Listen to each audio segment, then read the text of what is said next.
Hey guys, today I'm reacting to China is building sponge cities to fix its flood problem. By Tomorrow's Build, which is like the B1M pretty much. It's like a subsidiary channel or something like that. But yeah, it should be interesting. So I guess it has to do with the flooding of China, and China is known for its rivers, that many rivers, and one of the great river civilizations started in China. All that water, flooding. They have like a flood myth story as well. Lots of dams, so should be interesting. Let's get into it. And if you could like this video and subscribe to the channel, that'd really help out. Mild annoyance to a serious problem. Okay, right. It's raining again in China. None of us like the rain, but here it's gone from mild annoyance to a serious problem. Once a largely rural country, China now has more than 100 cities with populations of over 1 million people, and all that building on former farmland has led to a major downside: flooding. But instead of constructing big barriers like others have done, China is turning back to nature for the solution, upgrading its cities so that they welcome the water rather than hold it back. Get yourself comfortable and prepare to soak up China's sponge cities.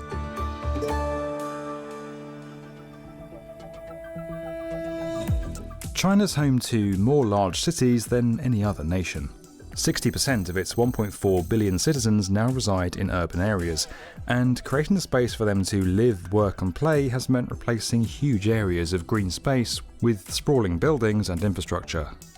That's a lot of land that would have previously absorbed rainwater being replaced with surfaces that do the opposite, and all in a country that regularly experiences asphalt and pavement's not the best at absorbing rainwater, so you need good drainage systems.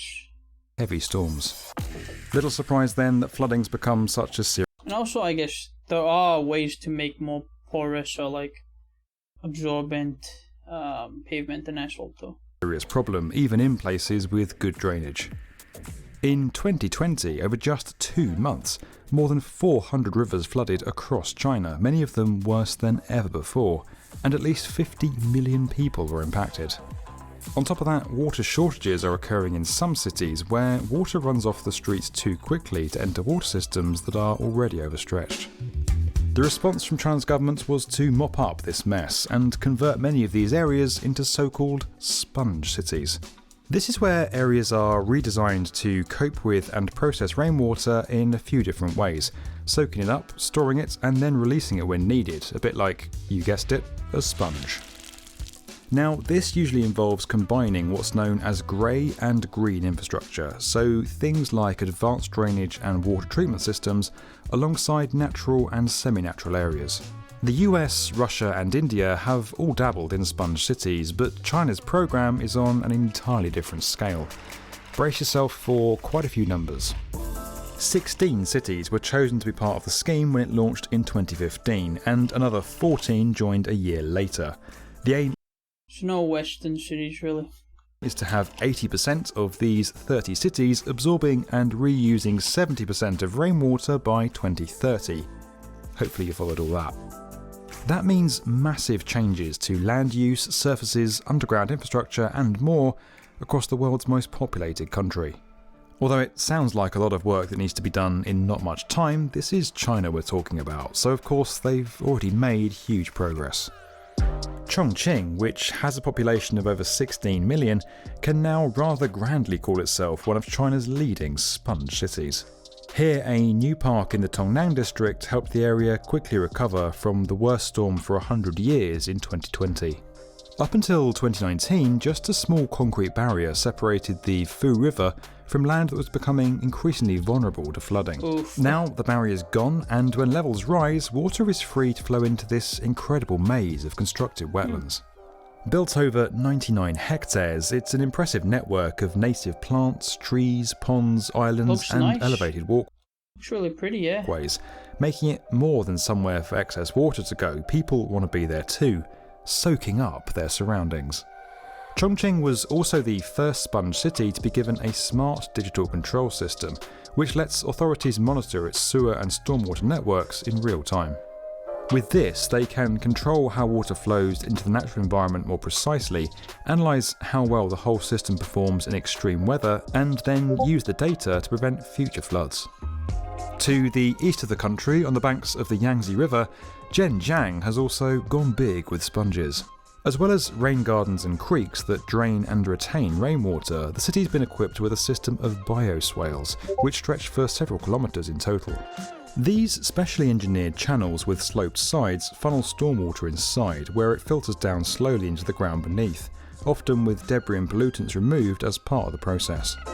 Go for a stroll in any decent sponge city and you'll also find permeable roads, paths and cycleways, all of which allow water to soak directly into the material instead of forcing it into Good idea. drainage systems that can become quickly overwhelmed. Polyurethane binders are combined with gravel or stones to create a surface with similar properties to concrete or tar, but with tiny cavities that let water through.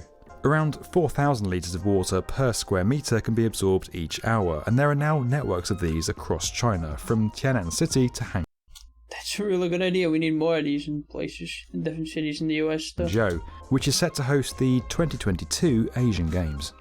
Now, that event is actually relevant to this video because this site for the tournament was designed as one big Sponge City project, a fantastic place to soak up the sporting atmosphere.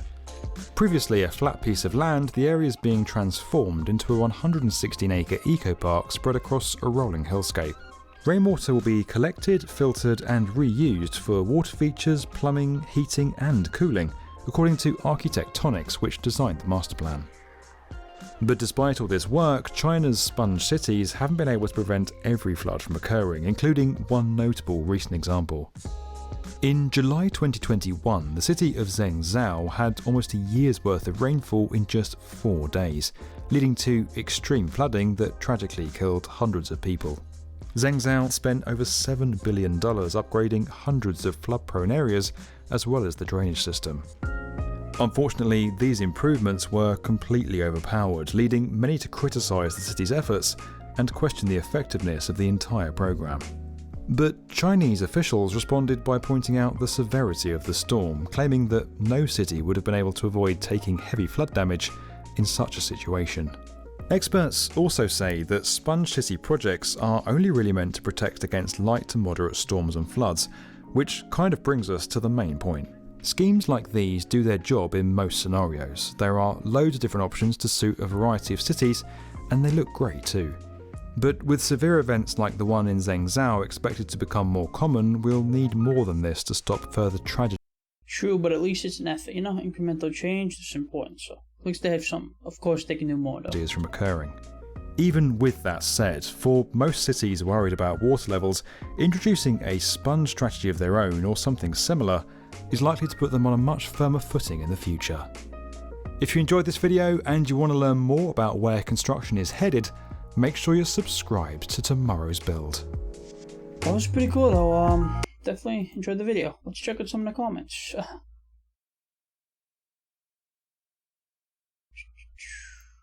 Okay. Oh, I think that's a record for most puns in the video. Great content though, didn't even know these schemes existed. Yeah, didn't know it existed really either. Sponge City concept is a brilliant idea, and even though it's not hugely efficient in case of severe floods, the effect it has overall on the nature footprint and well-being of the citizens is amazing. Yeah, from what I've seen, I agree. The problem is they plant the same type of trees. Oh yeah, monoculture is another good idea as well. Yeah, he did say local plants, so I'm assuming there's a variety at least.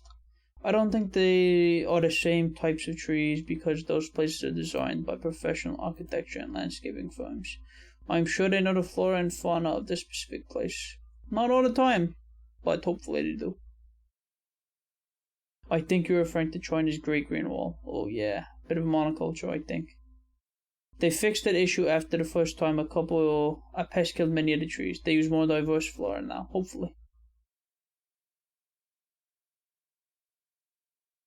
Okay, these designs might not be a silver bullet, but the ecological benefits it provides makes it a unique component to any comprehensive solution to the issue of proper drainage in cities. Yeah, it's definitely a component. China's grey and green infrastructure plans must be massive, a whole different level than I've studied here, and it looks awesome. Damn, that's some clever development, especially the filtering functionality of the bioswale. I'm always felt astounded by the scale and design of construction in China, as reinforced by that. None of us likes the rain falls. I don't mind the rain too much. I just like, cloudiness and like cool weather. Not too sunny and not too hot. Yeah, that's what I like. They also turned some part of the deserts into forests to stop sandstorm from covering the whole city of Beijing. Well, when the wind blows, it will happen right away, but hopefully at lesser degree and lower magnitude. Wetlands are grossly underrated. Urban parks should be built more like wetlands rather than gardens. Well, I agree to a degree, but also, yeah, mosquitoes. They can become breeding grounds for snakes and mosquitoes. Very dangerous for children and families. This is essential artificial wetlands. In Australia, where weather events come in supersizes, severe drought followed by huge floods. Okay, it's a bit long. This is so cool. Bio and geoengineering for the climate challenges we face is both impressive and necessity. Love these videos. This was some interesting comments. If you enjoyed my reaction, please like this video and subscribe to the channel. Thank you so much for watching. Bye bye.